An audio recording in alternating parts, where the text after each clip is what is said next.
1-0.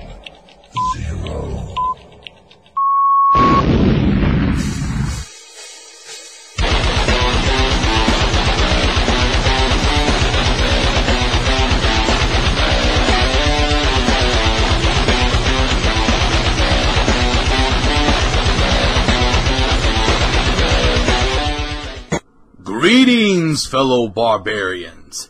It is I, Alan Odinson, and this is the Barbarian Lounge Podcast. I want to thank you guys for joining me today. We got an awesome show lined up for you. One of my favorite guys to talk to, Mr. Hannibal Kane of the Order of Exemplars, is going to be joining us. But let's get a few things out of the way before we hit this show off here. First off, check out our websites, thebarbarianlounge.com. You can also check out thebarbarianlounge.podbean.com. You can go there and subscribe, listen to the shows. If you go to our main page, thebarbarianlounge.com, there's a donate button. I urge you to go there and support the show. There's several different options you have there. You can do one-time PayPal donations. You can check our affiliate links, or you can shop Amazon and just do your regular shopping, and we get a small percentage if you're using that link. So you can do that. The method that I urge you the most to try out is our member site. That will be our patron site.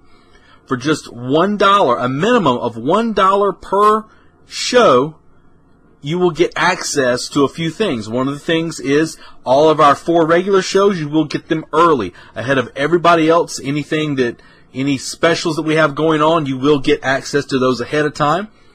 Plus, you also gain access to exclusive shows that are only available for our patron members. So that means if you do, say, $1 a month, $1 per episode, that ends up being a total of $8 a month. Just $8 a month to help support this show. Helps keep the lights on, helps keep me fueled up in the fight, the climb to the top that we do on this show. Also, check out our sponsors, OdinsonArchery.com, traditional bows made from non-traditional materials. Also, our other sponsor, Mitacon, the energy within. I urge you to go check them out. Go there, support the show by supporting our sponsors, because they help us out, and it's a win-win situation. Everybody wins. You get great products. We get the support from them, and it helps keep us going. You can also check out the Barbarian Lounge on iTunes and Stitcher as well. So I think I've got everything quickly lined up and knocked out. I wanted to get that done with as quick as possible so we could get to this amazing interview. So you guys give it a listen here with me interviewing Mr. Hannibal Kane, and I will catch you in a minute. He's a tough man to track down. While I may be the pirate king of the South, this is my man working up north. He's got a better beard and more hair than I do, but he is my main man, Mr. Hannibal Kane. How you doing, buddy? I'm doing fantastic. How you doing, man? Doing great. I'm staring at the video here of Mr. Kane, and my beard does not feel like, I don't feel very powerful here in the beard category. Well, I pray to the beard gods daily. What can I say? I admit. But yeah, I've been wanting to get Hannibal on a while. Me and him have done a couple shows together in the past, and I thought, what better way than to get the man on himself to talk about a little bit of the stuff he's got going on, talk about his content and all these other things he's got. So first off, for some people maybe actually living under a rock and they don't know who Mr. Hannibal Kane is, so why don't you tell us a little bit about yourself? And you are involved with the or I think you are the creator, if I'm not mistaken, of the Exemplar. And I want you to talk a little bit about kind of about yourself and, who are you and how did you get where you're at with the whole Exemplar movement? Yeah, well, the Order of Exemplars started as a solution to a kind of group of men that started off as a club. It was just a club. It was about bettering ourselves. But admittedly, that really quickly turned into sort of it was a social club by design, but it became too much of a social club. It was more about beer and pizza nights and playing poker than it was about actually bettering ourselves, because we didn't set any expectations for ourselves, any standards. We just talked a lot. Well, over the past couple of years, especially being making connections with fine folks such as yourself, it's kind of helped motivate at least myself, anyways, to start really stepping up the action behind the words. So the Order of Exemplars is something that came into being as a sort of a physical, as a vessel to carry forth this other idea, this thing I talk about a lot called Exemplarianism, which stemmed from essentially something you referred to recently, the magnificent obsession that I've had with warrior cultures my whole life. But as a man who's an atheist, I found myself struggling to maintain faith, if you will, in the ability to become everything I was inspired by. So exemplarianism is about essentially making a devotion, a religious style devotion to action itself, character and conduct. And the Order of Exemplars is the physical entity that seeks to kind of propagate that and protect the lives of and the lifestyles of those who are like-minded. Yeah, you know, it's one thing that I've been in a lot of different so-called movements and all throughout history, and one of the things that most of them have in common is there's not a whole lot of actual movement.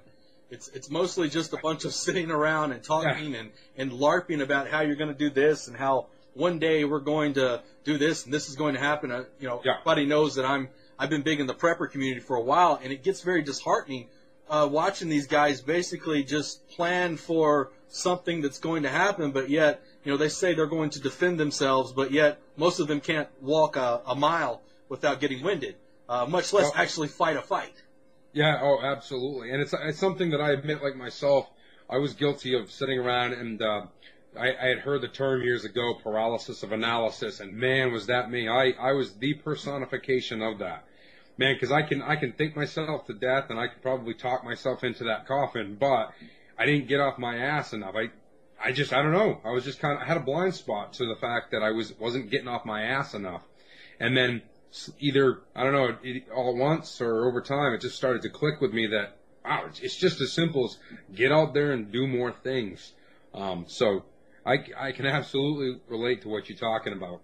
Yeah, that's something that, it's easy to do. Especially when you got the hustle and bustle of daily life. Everybody's scrapping and clawing to get a little bit piece of the pie. And, it's one of the things that we have to start, and that's one of the great things about a lot of these different movements, especially the tribal movements, is every single one of them is about improvement. It's about becoming better, whether it's physically, whether it's mentally, socially, not getting off the internet, getting groups of people together and talking and explaining these things and a level of accountability that we're not really seeing in a lot of these other movements, or at least not that I've seen. Even back in the days of the old militia movements that I was involved with my father, it was a lot of the same things. There were some guys that were working, but it was mostly talk about how we're going to do this and how we're going to fight the government and shit, which is, let's be honest, guys. Well, a couple drone strikes and your movement's gone. Yeah, right.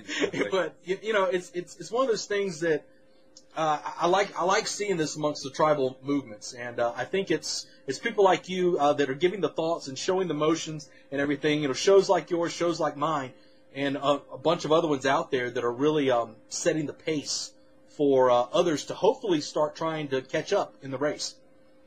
Yeah, and I'm incredibly proud and inspired myself to be doing even my little 1% or whatever it may be to help make this thing happen, because my or whatever you want to call it, my waking up, or if you will, has been really rapid. In just the past year and a half or so, I turned from the guy I always was to the guy I know I'm going to be one day, and that change was really rapid for me, and man, it came at the perfect time, and now it's never been clearer to me. I spoke earlier today, I put a little video up talking about that grind and how, we all got lives to do and we all have grand dreams. But it really comes down to you just got to look at it as you're chasing that, and you got to do that. But I too have, I've met with all kinds of types and been involved with various individuals and groups that same thing, just like you're saying, they talk big about like these are the actions we want to do, but they're not taking the little steps to get there. And I can relate to that. I'm a kind of guy who, man, I've got big visions, but I admit when it comes to the tiny steps to get there, it's hard to keep focused sometimes. But you got to do it. There's no two ways about it. You can't, as the saying goes in Maine, you can't get there from here. You got to take those steps. That's exactly it. Telling somebody the other day, my quote. I don't know if it's mine. I say it a lot. Talking about motivation. Motivation's like deodorant. You have to apply it daily for it to work. Yeah. That's it's tough to stay going. It's tough to stay going. I mean, and you've probably seen it with some of the work you've done with tribe in your area. A lot of times it's tough to keep people in line when they're suffering through the same thing you're suffering through. But, that's a bit of the strength of the tribe itself. The tribe has the ability to back each other up.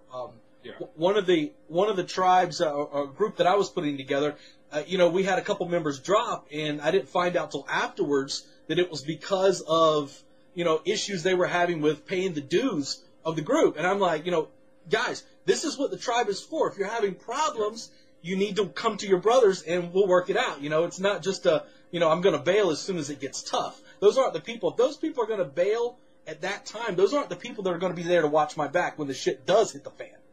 Right, exactly. And the Order of Exemplars as a physical group just recently had a bit of a change ourselves. We had some individuals remove themselves from the situation, and that's all well and good. Ultimately, they seem to be more interested in the social aspects than they did the self-improvement aspects, and whatever, to each their own. But and it's important to find those distinctions between the people who are going to do the tribe lifestyle, if you will, and those who are not, because like you said, it's like tribe is a way of life, and that's what it's about. Is we used to have the same issue with guys who, I'd be chasing down into the new month, hey, dude, where are your dues?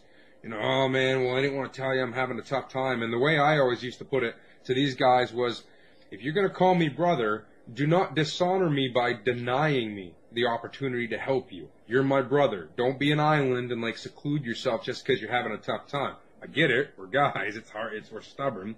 But come on, be part of the group sort of thing, Yeah, absolutely. I mean, and it's good to get those things sorted out ahead of time, because when it does come time where the tribe does need to really come together for an actual issue, a threat, or whatever it may be, that's the time when, if you guys haven't worked that shit out beforehand, you're going to run into a lot of hurt whenever the shit really does hit the fan, if your brothers don't have the ability to just come to you, even with something as small as a dues issue.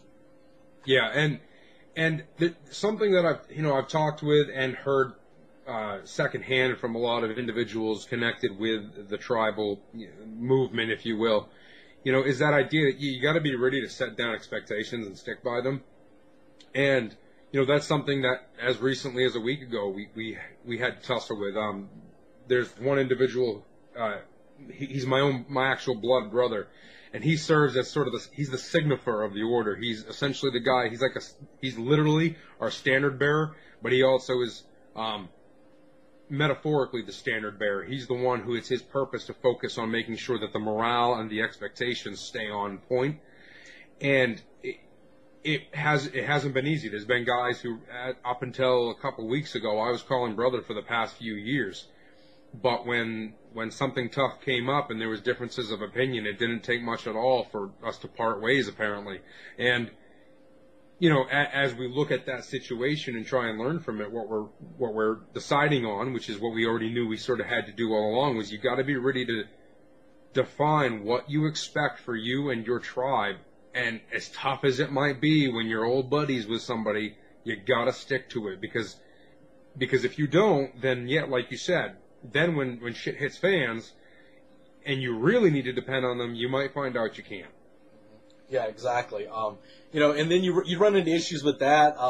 You were talking about the social aspect. You also run into those individuals who are more interested in doing that than training. And the training aspect is something that's important. It's not only is it a bonding experience, but it's it allows the tribe to start to realize, okay, where are our weaknesses, where are our strengths, and different people, like even with the dues issue, our dues, I don't know how different people do it differently. Our dues basically went into like a pot, and it was used to purchase equipment for the group, that sort of thing, and that was allowing us to become more uniform, everything. But a lot of people, man, when it comes to the training aspect, that's the thing that gets them.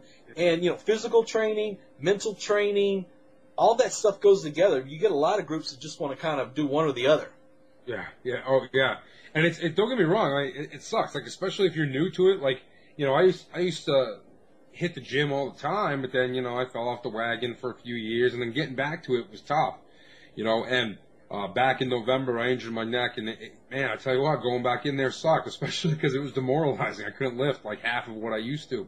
But, don't bitch. You got to get in there and decide if it's important to you or not. It's funny you said motivation's like deodorant. It needs to be put on daily. And, see, motivation I've always felt is sort of fickle. And inspiration is part of the equation, too. And that, to me, is like taking a shower. That's got to be done, too, You gotta dig deep and know why you're training. Of course, training can feel like a chore sometimes if you're looking at it as just as an activity. But if you look at it as a purpose, that's why you'll stick with it, And that's so important to me, is to, I say a lot of times, like I don't want leisure time. Like I don't want time where I sit down and don't do anything. Even if it's something entertaining, it's a diversion. I want it to benefit me in some way, like reading or, learning, watching a documentary and learning something. And training goes in that basket right there, is that it's something that it can be fun and it can be something that you grow eager to do every time it's your time to do it. But the attitude has to change. It's not a chore, it's a purpose, it's a commitment. Yeah, absolutely. I mean, and and that leads to like kind of the next part I want to talk about, just talking about the training aspect. You couldn't really talk about a training and a shit hit the fan type of thing unless you start talking about the state of the empire that we're currently in. I think the state of the empire is always something that's very interesting to me. It's something that I know you've talked about a good bit. We're living in an era right now where I'm starting to read. I'm reading a book. I'm kind of about halfway through it. I'm kind of coming off. I've got way too many books. Yeah, you and me both, man. Trying to read like 3-4 books at the same time. Maybe it's my ADD portion of that. I don't know. But reading those books. I'm reading one, Forging the Hero, and and I'm going through it, and they're talking about the decline of empires. That's one of the things that a good portion of the book is about, the decline of an empire. And, looking at the United States, looking at where we're going, you'd be denying yourself to say we're not living in an empire. I mean, this is absolutely fits the bill of the empire and the fall. And, I think a lot of people right now are looking at this whole thing with Trump. They thought, well, we got Donald Trump, and now everything is going to be fixed. And you've been very outspoken about that. And I absolutely, I will admit that, I was happy to see Trump compared to the opposite equation. Well, right, yeah. Yeah, but I mean, still. At the same time, he's not going to come in, with his Harry Potter wand and wave it and everything's great again, right? So, right, he was the shinier of two turds. Come on, exactly. Like, so, talk a little bit about the state of the empire. People's, what do you see with the kind of where we're headed? Well, the decline of empire is something that is of great fascination to me. I remember in high school, I was always kind of obsessed with the fall of civilizations and and taking it to an extreme, like these apocalyptic kind of things, the idea that societies collapse and it's absolute mayhem. And I remember in high school being awfully interested in the idea that, man, America could fall one day. And geez, if I had a nickel for every time my mom, my dad, or anybody was telling me, oh, okay, stop, that's not going to happen. Well, I get the last laugh because now here we are. Like, geez, most people I know would agree. No, this is an empire in decline. Actually, I wouldn't even say it's in decline. I think it's in its death throes. I agree, absolutely. Decline means it's not. In the 60s and 70s, it wasn't what it was in the 40s and 50s. Now, I think society is so much more. Let's take the Depression. When the Depression happened, it happened, and the impact was felt nearly immediately because of the way society was then. For example, people were so much more dependent on their own selves, So when something came along that took away what little bit they depended on elsewhere, it was immediately felt. However, now it's almost gone in reverse. Now we are so much more dependent on everything that we almost don't feel it. It's like a drop in the pool. Now that things are going wrong, there's just so many facets to this machine that it's a colossal cogwork that it's really difficult to notice that one or two is tinking, but they are, and it can be catastrophic. But most people aren't realizing it, and it's like you said too. Trump, yeah, okay, whatever. He was better than the alternative, but the day after the election, I think it was, I reiterated something a sentiment that I've had before, which was, It doesn't matter. It doesn't matter the king that ascends the throne if the conspirators remain the same. And that's what we're seeing right off the bat. Granted, it's only been a couple months in, and call me cynical, I confess I am, but I'm of the mind that already what we're seeing play out is the fact that you had someone ascend the throne, so to speak, that so many people were willing to put their everything into. And even if he was to stick with everything, the problem lies in the fact that this empire is so absolutely corrupt. It's so corroded, and that is what's working against us. And so ultimately, like Bruce Lee would say, you want to stop a train, what do? You don't stand in front of the train, you get on the train and take control. Well, that's the problem. The controls continue to remain in the same hands, and all of us little peons, we keep going, we got to save the country. Well, how? You want to stand in front of the train? Because it's not working. So that's my opinion on that. Yeah, and I would say you're definitely spot on that. I mean, even if you think about Trump, I mean, I know you're big. We've talked a good bit. We've talked in the past about Rome and some of the issues with the different things that were going on in Rome towards the end. And I was thinking the other day, it was kind of something that it kind of popped in my head when you were just talking to me. If you look towards the end of a lot of empires, you start to see kind of a cult of personality type of leader arise every time. Yeah. Absolutely. Yeah, it just kind of clicked. I remember when I was reading that book, and he was talking about the different stages of the fall. I guess you could say not really a decline, but even the fall itself. And I remember one of the things that really caught me was the fact of looking at the different empires, and he listed the Persian Empire, the Ottoman Empire, the Roman Empire, I mean, just all these different empires. And one of the things that caught me was the fact that a lot of them, towards the end, the empire decides to stop expanding, and the people and the leaders start calling for a wall to be built around it. And when I heard that, and I was like, wow. I mean, and you do see it. Persians, the Romans did it. You see it with the Ottomans. I mean, all of these massive empires, they reach a point, and once they start building the wall to cut off the dangers on the outside that are trying to destroy the empire, that's when you really start seeing that rapid fall.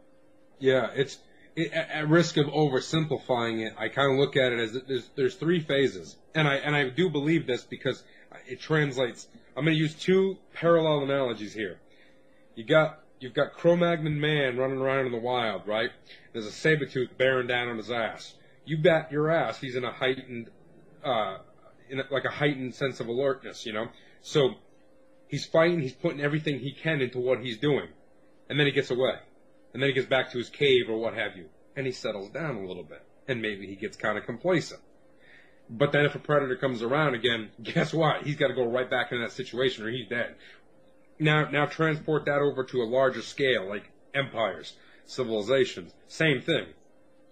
Humans characteristically tend to start out with an inspiring figure. Using Rome as the example, you had Romulus and Remus, taking one legend, and these two inspiring individuals, especially Romulus, created something. That became something. That was inspiring. But then what happened was once Rome got really big and comfortable in their skin, they're like, okay, this is good right here, guys. Okay, let's put a wall up. Let's let our guard down. Let's not so much let our guard down, but let's take a moment to step back, look around, and go, yeah, okay, this is cool right here. We want to keep this.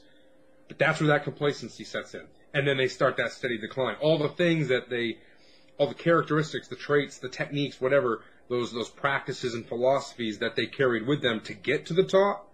Once they're at the top, they're like, okay, we're at the top. What do we do with this? Okay, let's just, you take it easy a little bit. And that's where you start letting your guard down, and that's where you start dropping some of those attitudes and those aspects of your culture or your personality. And then to what you were saying, in that third phase, when it all starts going down the tubes again, they're desperately looking for a way out. A way to get away from the predator, if you will. And the predator, in our case, of course, is the decline of our very society. So, rather than people wake up to the fact that we got too complacent, hey, Trump is a really shiny new figure, and humans characteristically, they want to think everything can just be magically saved. Humans don't want to be told it's your fault. You better get off your butt and change it. They want to think someone will do it for them. So I think that's where we're at. Yeah, it's absolutely easier to have somebody do it for you than for you to actually have to put forth the effort. It's that whole accountability thing. Nobody really wants to take that accountability phase of things. It's kind of like from a business aspect with my different businesses and whatnot. It's the same thing. It used to be in the past when bad things happened. It was oh man, nobody's buying or nobody's doing this, nobody's doing that. It wasn't until I finally said, you know what? If anything happens and this business does not work, it's my fault. Yeah. Absolutely my fault. And once you do that, it takes a lot of the power away, and it puts you on kind of like you're at your last stand, right? You're at the edge of the cliff. You've got a spear, and there's an army coming. You're going to either fall off or you're going to stand there and fight. But whatever happens, it's up to you. It's up to you to make the moves. And I think that when you start putting accountability, most people don't want that. That's terrifying. They don't want that. I mean, it's like, holy shit, what a massive responsibility that is. However, there's a lot of power in that. But people aren't willing to really sit back and actually be accountable for their actions anymore. It's much easier to blame it on somebody else. Oh, absolutely. I'm gonna, if it's cool with you, I'm gonna make a little shameless book plug here for somebody else. Like the book Extreme Ownership by Jocko Willink and Leif Bevins. That book was one of the best books I've read. It's a quick, simple read. I highly suggest it because, in my opinion, that book so succinctly puts into perspective. And with practical, examinations, why extreme ownership is so important. Why, in a nutshell, guess what? Everything's your fault. And like you said, people don't like to think that. They're like, oh my God, that takes a lot of power away from me. Well, it does. You're right. At the same time, it's incredibly empowering. If you take the perspective that what that means is that absolutely everything can be affected by you. I've always been puzzled by the fact that people try to say, well, some things in life are just out of your hands. Bullcrap. Some things happen in your life that are damn near out of your hands, but you can there's always things leading up to it, or there's always the way you can respond to it. There's always a way you can involve your choice of action in what's going on. So absolutely, taking extreme ownership, taking accountability for whatever goes on in your life, that's the way to go, man. Like, it gives you the power to start affecting anything that comes your way. But it's tough to adjust to, that's for sure.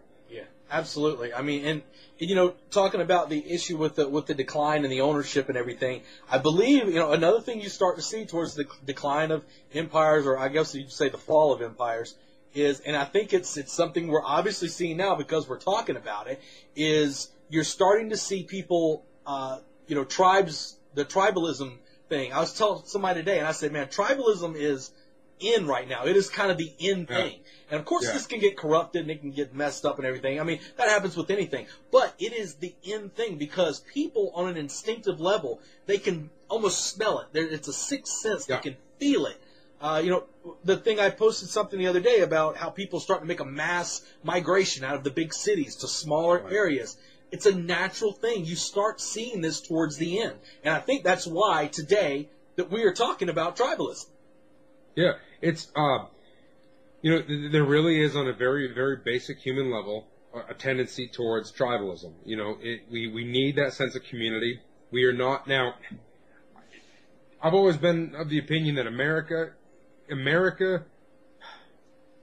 been sort of done in by the same thing that did this country great things. Our sense of uber individualism in America has simultaneously been our greatest strength and our biggest downfall. It allowed people the freedom to go out and, create great things because they didn't have to feel like anything was holding them back. However, there needs to be a balance, like all things. And what ended up happening over time was people became so individualistic that now every individual or every family is like a little island. And even families are more and more and more becoming divided as well, and you've got like maybe a little archipelago that is a family, and each of those individuals don't really connect like they should, but hey, they call themselves family. And I think it is, like I said, it is very basic to human nature to kind of gravitate towards tribalism, and like you said, it's almost subconscious. We don't really quite realize it. It's as things are going wrong and more people are just kind of getting that disillusioned, disconnected sense of things are getting hairy, they tend to start growing closer together. And you're right, tribe, man, I've seen like all kinds of ads and commercials that are butchering the idea of what tribe is. But there are those out there who are doing it right. You know, they're trying to come together around basically the same causes and to create a community together. Yeah, absolutely. And I think that's, at the end of the day, that's the only way really out. You know, and the thing is I've talked about this before in a lot of different episodes regarding, you know, building an empire, basically building your kingdom inside the walls of empire. Yep. And I've always been, you know, kind of this idea of there's only so big that your kingdom is going to be allowed to get inside the empire. However, if that empire is in a state of falling, once it starts to break apart, well, you may be the ones that start to rebuild it into something better. You know, because, you know, if you look at the Soviet Union, when it fell apart, you know, there was a lot of death throes that went on throughout that. Afterwards, a lot of death, a lot of destruction. But it was groups, and some of it not great, but there were groups that were actually starting to rebuild. And, you know, we're seeing what we've got right now with the tribes across this nation. They're starting to rise up. They're starting to get a piece of land. They're all getting their own, you know, their own specific identity that is ready to, should shit hit the fan, should it begin to fall apart, just really start to come together. Yeah, I agree. It's another example would be, you know, after Caesar's assassination, and then Rome was a toss-up between, you know, Ptolemy, Lepidus, Mark Antony, so on and so forth. But out of that rose Augustus, you know, arguably the greatest emperor Rome has ever had. But each of them were already within the walls, if you will, of Rome. They already existed within the empire. So when people have this attitude or this perspective that, you know, within empire there's just no way for it to be done, that's a load of crap, in my opinion. I think what you're doing is you're selling yourself out short too quick. I think absolutely you just got to be careful about it. You got to be smart about it. You got to be crafty. You know, I mean, you know, do I think, for example, I can get to some high echelons of government and then do? Hell no. But I tell you what I can do is I can do my best to try and kind of like lock down some options in my hometown. And to be honest, that's what I care most about. The rest of this nation, ideally, would I like to think it could be all good? Yeah, sure. But let's be practical here. First and foremost, I care about the people closest to me. So, you know, that I can probably do wonders to help lock down and prepare, so that when that empire does start to crumble even more, when it's really up in the air, well, yeah, to hell with the rest of the county or the state or the region or the whatever. I got my street taken care of, something like that, you know. And that's what tribe is. Tribes, you know, it starts with tribes, and if you want to get bigger down the road, hey, go for it. But start with tribe, not individuals. Yeah, absolutely. You know, what you were just saying there, if you think about that, if everybody takes that mentality, if leaders are willing to rise up and take that mentality you just said of taking control of their street, you know, maybe it goes to county, maybe it goes to town. If you live in a small town like I do where you can walk from one end to the other in like 30 minutes, you know, if everybody takes that mentality, that's where the nation actually starts changing.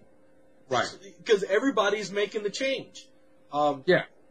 You know, and it doesn't have to be where everybody's doing the exact same thing. It's just small improvements in your own area.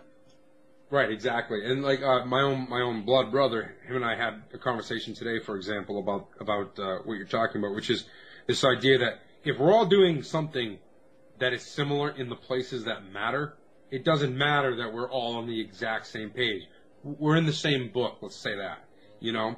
And what we were talking about is this idea that now largely one way that I could describe the Order of Exemplars is it is an order that serves the purpose of propagating and protecting the values of strength, wisdom, and honor. That's what we're all about. The idea of cultivating, I'd almost say a new culture, only because it's not that we're the only ones doing it, but it's pretty new to modernity. We're living in an age where those are absolutely absent in some places. So, anyways, that being said, the idea is that we're united behind this idea of we need to bring strength, wisdom, and honor back, for example. How you want to go about doing that, I couldn't care less. You know what I mean? Like, my brother is huge into, like, the Knights Templar. I love the Norse and the Romans, which is kind of counterintuitive, but I do. You know what I mean? Yeah. So, and to each their own. Like, if the samurai or whatever inspire you to be a more honorable man, hey, do it up. The idea is that we're united by a kind of a similar cause. Is everybody going to get behind us? No, thankfully. But the right people are getting on the same, or again, like in the same book or at least in the same chapter, something like that. And that's where we start to make some things happen. And like with the order, what we're trying to do I think we're going to get everybody in Maine behind us? Hell no, and I don't want them to. But we're hoping to create something where, starting in Maine, individuals throughout the state who also care about sort of bringing back some meaningful values can be part of something that is aimed at exactly doing that. So, would you say that the Empire, I mean, I've kind of talked about this a little bit, would you say that this Empire has any chance of ever going back to what it originally was, like everyone else thinks? No. No, absolutely not. And I'm going to use a selfish example here. So, I'm the very proud driver of an '86 AMC Eagle. Some people think it's ugly as sin. I have a weird fondness for it.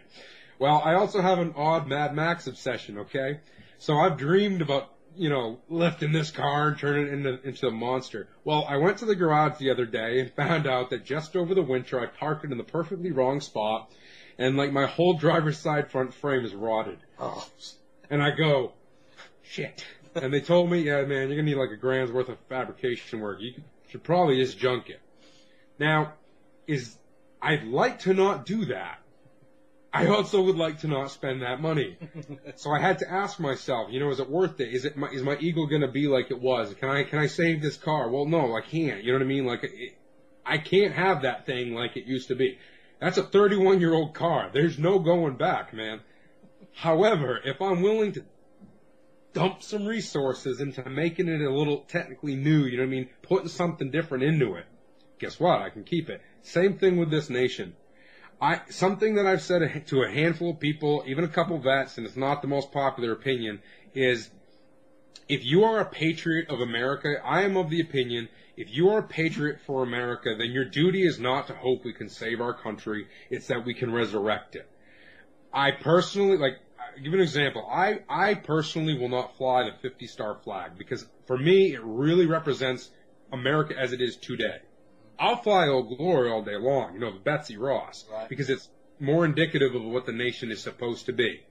I think if you're you call yourself a true patriot, but you're trying to cling to something that you might not like it, but you got to accept it's over, you should try and consider being a new patriot and start imagining what America can be again. It isn't going to be the same. You're not going to necessarily have the same people in it. But it can be reborn into something great if we choose to. It's just a tough pill to swallow for a lot of people because people don't like to let go of things that they've learned to love. Yeah, absolutely. I mean, I think that says it all right there. A lot of people are under the assumption, we can save things and it's going to go back and everything's going to be great again and we'll have prosperity and all these things like that. And it's like, man, there's a lot of, as you talked about earlier, there's a lot of little hands that are making their moves. And yep, they're all holding their hand out and they want a little bit of your pie in it. And before you know it, there's going to be no pie left. Yeah. They want a little piece here, a little bit there, just a tax here, a tax there. And before you know it, you start looking around and you're like, wait a minute. I thought we got rid of the British a while back. We're right back in the same fucking empire again. How'd this happen? Right. So, I mean, right. And I think a lot of people think that this whole, my concern about the empire itself is it's going to not necessarily dissolve as much as it's going to evolve into something even bigger and worse. This whole world globalist thing is an absolutely terrifying prospect. Yeah. We're not, exactly. This is America, for crying out loud. We're not talking some third world country where it can easily change hands. There's some crazy chaos in between. There's some awful stuff that happens, but then guess what? It's over. And then the cycle begins anew. This is America we're talking about. A few hundred years of being nothing turning into the biggest badass on the block, and now all of a sudden, guess what? It's starting to realize that it's losing ground. You think it's going to go down without a few punches? Hell no. It's going to be a dying animal, and it's going to become even more vicious and lash out even more because, few things tend to go through their death throes. Well, they're called death throes for a reason. They tend, it's a little violent. And I agree. I think this country's not going to just dissolve. This country's not going to go quietly into that good night, so to speak. It's going to, rage at that dying light. This country will probably take a far more authoritarian direction, I think. I mean, I'm no expert, but from my study of history, that's my opinion, is this country's going to take a more authoritarian route. It's the way history, tends to run. Like, virtually every great civilization that has reached this point does exactly that. And, batten down the hatches, because whether you like it or not, that's where it's going. And we're starting to see those little skirmishes right now, too, amongst different rival factions, rival tribes, I guess you could say. You're with the left and the right and all these things like that. Meanwhile, the left and the right fight while the bird still flies, right? I mean, it's weird. The bird's still sitting there shitting, but the left and the right are fighting each other. So I mean, it's alarming, man. Like I confess to being a bit of an alarmist, because I'd rather get alert and ready for something to happen than not, And if people want to go, oh, you're just getting all worked up. Yeah, frig yeah, man. Because I would rather prepare, And if nothing happens, great. I've lost nothing. But if something happens, and I chose to play normalcy bias, because isn't the normalcy bias, beautiful this time of year. When there's frequent images appearing on media sites, and let's not get into of course, social media news, fake news, that when images are regularly showing up of left and right wingers, appearing, protesting, what have you, and they're armed, You gotta be a special kind of normalcy bias addict to not go, oh man, stuff's getting worse. Mm-hmm. And it really is. And, does it mean it's all doom and gloom tomorrow? No. But if you really think this nation's got more than another, 5-10 years, you're telling yourself bedtime stories, and people gotta wake up to that. It sucks, don't get me wrong. I got 2 kids, for example. And plenty of yours and my listeners can probably agree. If you've got kids, that's a special kind of, oh, crap.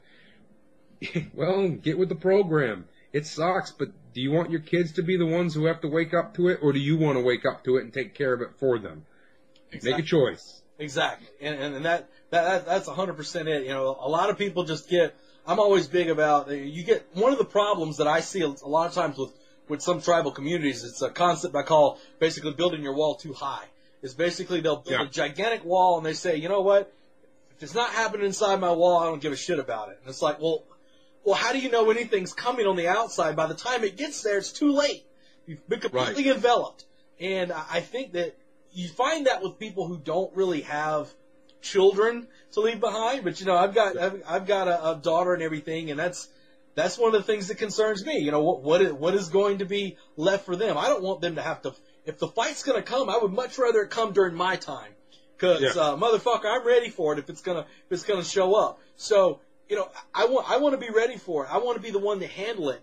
But if need be, I want to have enough things and training and people around me that even if I go, that tribal system steps up and it continues to fight even after old Odinson is gone. Oh, absolutely. And, the Order of Exemplars, for example, kind of revolves around, a few basic concepts. Heritage, our roots, ancestors needs to have a place in our culture again. Strength, wisdom, and honor have to play a role. And that we're all going to die one day, and it's going to pass on to our children and so on and so forth. And so that being said, that you're hitting the nail on the head. It's the idea that, man, listen, I'm going to die, and I know that, so I tell you what, for posterity, I would really like it if I could do my share to make sure that my kids and moving forward don't have to deal with this kind of bullcrap. Because especially if you're a parent, I think most people can probably understand this concept, and those who are parents absolutely relate to it. Is, man, what I want to do for my kids. And I, for one, will say, I admit I'm prepared to do some atrocious things so that my kids don't have to have atrocious things happen to them. So, agreed. Do I think I'm like, Rambo over here, ready to take it all on? No, I don't. But I can tell you what, I'm going to try like hell. Because it's got to get done. Yeah, absolutely. I mean, and that goes to another topic I wanted to cover, was about legacy. And that's kind of a legacy we're leaving behind. You know, what are you leaving behind? There's too many people that are so focused on, you know, right now, because I'm right here in South Carolina, you know, everybody knows, well, maybe not everybody, but I know because I live here in South Carolina, that the fucking Carolina Gamecocks made it to the Final Four in the NCAA basketball. And I've got so many people that are like so obsessed with this. And, you know, and this is almost like, it's like they've got to win because, you know, we're going to do it, and this is the legacy we're going to leave behind as champions. And I'm like, if people spent half the time worrying about the legacy that they leave behind, what sort of thing are they building to leave behind for their family, for their future, for their people? Imagine what we could get out of that. Bread and games, man. Woo. Aren't they wonderful? Bread and games, yeah. Jeez, I don't know, man. I get into competition in sports, but admittedly, I'm a little more interested in actual conflict than I am, you know, throwing a ball around the field. Like, just whatever, it doesn't do anything for me. You know, and again, teach their own, whatever, if that entertains you. But taking it to the level like you're talking about, oh, we're gonna leave a legacy. That's your legacy, man. Your legacy is that you cheered on a team to throw a football down the field and they won, and then, like, guess what? Next year they try and do it over again. That's your legacy? Okay, man, like, whatever. All the power to you, but that's not my cup of tea. For me, legacy, man, I admit, I'm kind of a greedy bastard. For me, legacy means, it cannot mean anything else to me other than, guess what, my name won't disappear after a generation. You know what I mean? The other thing is that, like, I want my kids to be able to say something good about me, you know? I've always been very amused and impressed with when Theodore Roosevelt died. If I remember correctly, his eldest son Kermit called his siblings and said that the old lion has died, or something to that effect. You know, that just resonated to me. I don't want my kids to be like, oh, geez, Dad died. He had a heart attack because he ate way too many ballpark franks going to see the game that he was so insistent was going to leave a legacy. No, when I pass, I want my kids going, wow, my dad died for something well worth our lives, you know? Legacy's supposed to be something that, in a sense, isn't for you. It'll benefit you, but you won't know it. You'll be gone. Legacy is something you pass on to your kids. It is an heirloom. Yeah, I think about, I talk about my granddad a good bit. My granddad was he was a Baptist preacher, you know, and I fell way far from that tree. I think I do a different kind of preaching. I'm not, but. You and me both, man. Yeah, but, you know, he passed on a long time ago, but the legacy he left behind, I mean, people are still telling his stories to this day. I mean, and that's absolutely always an amazing thing to me, you know, and that's, you're right, that's the kind of legacy you want to leave behind. As soon as your story begins to die, that is when you die. You die again. You Yes. die a second time, you know? Yeah. And, you know, and it doesn't take, a lot of people think it takes a lifetime to build a legacy. But honestly, granted, a lifetime, you can build a hell of a legacy. But if you do the shit right and you really are, you're basically, you have an audacious attitude towards it. You're just going to tackle it and you're going to build it up. I mean, everybody to this day, we're still talking about Edward Teef's Blackbeard, but the guy was only doing piracy for 4 years, man. Yeah. Oh, I know it. Yeah, he's a great example of that too. Exactly. You don't need to. Yeah, you don't need to spend all your years necessarily. You just have to have the cojones to just really make whatever time you do commit to it count. Like, you know, I'm 31 years old. You know, dude, man, my 20s was a joke. I screwed off and fucked up. And I can tell you right now, nobody's going to look back and be like, man, Hannibal in his 20s? What a good guy. No. In fact, let's just hope my 20s stays away. From here moving forward, though, I'm choosing to, you know, I kept telling myself, hey, your 30s is your prime. In my 30s, I'll figure it out. That's the attitude I'm having. Do I feel like I have it more figured out than a year ago? Not really. But I tell you what, it's perspective, man. I look at it like that doesn't matter. I'm spending every day the best I can to try and move forward and move up. And do I nail it every day? No one does. We're human. You screw up, you drop the ball. What matters is you get back on it. And you don't do it just because you tell yourself, oh, well, it's the right thing to do. You do it because, well, you have a purpose. You look at it like, what this counts for is tomorrow. It doesn't matter today. It matters tomorrow. That's why I got to do it, you know? Right. And, and the same thing when I did the episode on Charles Vane. What are you willing to sacrifice? What are you willing to sacrifice? Would you take the easy way out, take the king's pardon, go about your life, everything's great, or would you be willing to give all for a legacy? I mean, and when you look at things that way, I mean, that just puts a level of weight that you have to be willing to carry. You got to throw that bar across your back. You're going to have to carry it. There's no telling how far you're going to have to walk, but are you willing to do it? Are you willing to have achy knees? Your back going to hurt? Are you willing to walk that extra mile to leave that legacy that you need to leave? Yeah, and the truth is, the hard and sad truth is, by and far, most people won't. And I couldn't venture a guess on a percentage, but, by and far, most people, they won't think they will. And they will with some things or to some extent, but there will be a limit. And very, very few and far between are the people who virtually have no limit. You know what I mean? Like, I'm a guy who, I admit, like, I'm still figuring that out. You know what I'm saying? I don't, you think I get up and I friggin' hit 100% every single day? God, no. But what I do is I get up every single day and I try to hit it. And I do, I hit whatever percentage I can that day. And I always try to do at least 1% better than I did yesterday. That's what it's about. I think, man, I might be the king of, like, being hard on myself. And I think that's one of the things is too many people, like, we've created this society, this culture where you're expected to be perfect. You're expected that you better somehow get it all the time. That's not what matters. What matters is that you don't friggin' give up. If you talk a big game about wanting to be XYZ, have a legacy, achieve your dreams, but you keep dropping the ball or you keep abandoning it every time it's not going your way, dude, don't waste my time. That's what I'm tired of hearing. I have more of a problem with that than the people who don't even have big dreams, Yeah. But if you get up and you get at it, that's, like you said, like, how far are you willing to go? You got to be honest with yourself. That's like people who are willing to, they'll work a job that they hate with a boss that's, everybody, a lot of people work a job they hate. I mean, don't get me wrong, but they have a boss. They'll allow themselves to be disrespected and thrashed by a boss who never live up to anything. And most people, if it really comes down to it, it's kind of like one of the things that MC said. He's heard him say it many times, where he says, you don't like your job, quit. And it's kind of one of those things where it hits you, and until you've actually been put in that position where you have to have that accountability of yourself and say, you know what, I can sit here, I can be disrespected, I can be treated, less than, or I could just as easily give him the bird and walk out.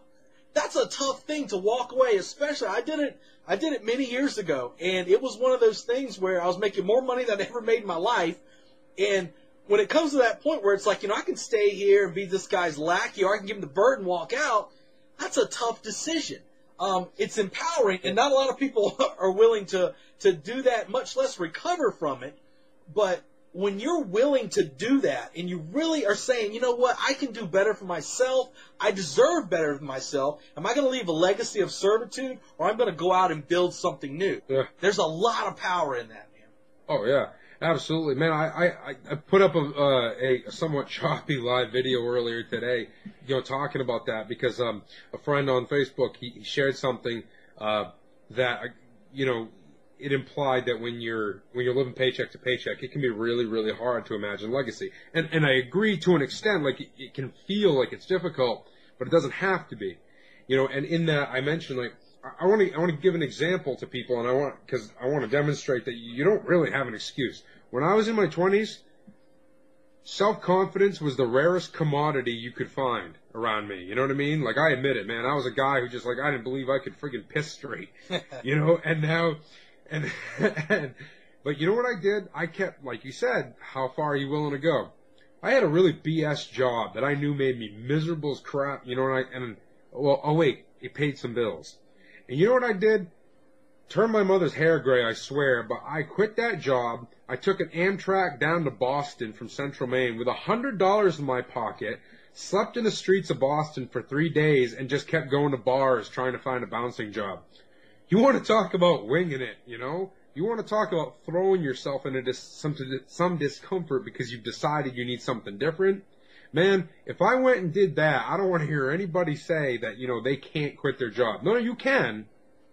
The thing of it is, though, is you don't want to get rid of that, that BS job nearly as much as you want to avoid, like, that kind of uncertainty. You know what I mean? If you don't know where your next meal's coming from, hey, I got news for you. You can survive about a month without food. You'll be okay. Yeah. Can you survive a whole lifetime, though, not being who you want, not doing what you want? That's for you to decide. Well, that's the thing, that's one of those instances where you have to, you could, but you're going to have to live with that forever. You're going to have to always know what you could have been. I've got a friend of mine, he was a close friend of mine, and I remember when I used to do professional wrestling, I remember that he wanted to be a wrestler so bad. And he started doing the training, and it got really hard, and he made a lot of excuses, and he backed out of it. And he was always telling me, man, one of these days, I'm going to get back in there. I'm going to let you train me. I'm going to do this, do that. And it was just always one of these days. And then he ended up having a stroke, and it never came. And for the rest of his life, he's still alive. He can't do it anymore. Now he's stuck in the position where he can never do it. Right. All because he wanted to wait for one of those days. Right. Oh, jeez, yeah. And again, like I said earlier, man, paralysis of analysis. Man, I was a pro at coming up with the reasons why I couldn't do things. And I was aware of it, and I hated it. But and I fought tooth and nail to try and break that habit, that mindset. But yeah, you can't make excuses. I don't remember for the life of me where I read it, but I read one simple sentence somewhere one day, back, and this is what led to the creation of the social club that is, now no longer around. But the sentence simply said something like, it was, do not wait to lead something in hopes that you'll become the perfect leader. Am I the perfect leader? God, no, man. Like I did my share, extreme ownership. That social club in great part didn't succeed because of the mistakes I made. But something, that social club never would have existed if I had just said, all right, screw it. Instead of waiting for one day, I'm just going to go for it. And I did. Did that work out? Nope. But what did come of that? This. The Order of Exemplars, Exemplarianism. Who I am today arguably all happened because I said, nope, I'm not waiting for someday. I'm going to jump on it now. And that's how I developed into who I am, and I will develop into who I want to be. And it goes the same for everybody. You don't know what will happen, so stop making excuses. Jump on it. You might be pleasantly surprised. You might be disappointed, but even out of that, something can come of it, Yeah, absolutely. And one of the things, too, I know you've talked about this a little bit. Now, I want you to talk about a little bit here as well. You've talked about the idea of might supremacy. And before everybody freaks out, I said might with an M. Right. Might supremacy. I've had to clarify that once or twice. Let me clarify that because there's some people might have had a heart attack when I said that. Might supremacy. You talked about might supremacy, and that's a phenomenal, really way to look at it because there's a lot of people that are. That's the life we're looking at. And it's not just strength. People see that, they're like, oh, you're just saying I gotta lift weights all the time. Well, no, I'm saying you need to be strong. And that's in body, that's in mind, that's in spirit. So, yeah. Explain a little bit about your concept behind that. It's, I've used the analogy before that mindfulness is the seed of the tree of character. And as that tree grows, it branches out, right? And then strength, for example, strength isn't as simple as, you lift weights. There's strength of character, strength of conviction, strength of, willpower, all this. There's so many facets to what strength is. But might supremacy is that idea that whether you like it or not, better is better. And I say better is better rather than strength as in, and like might is right, because that's not all there is to it. I'd argue you can't really say that wisdom is a matter of strength. It's not. It's a matter of being informed and experienced and understanding. So wisdom and honor, for example. Honor is better than dishonor, period. You got your leftist types who will love to pick apart things like strength and honor and say that they're archaic and they have no place in modern society and they're signs of toxic masculinity and all that bull crap. But here's the thing, you can say that all you want, but I got news for you. Better is still better. 5, 4, 3, 2, 1.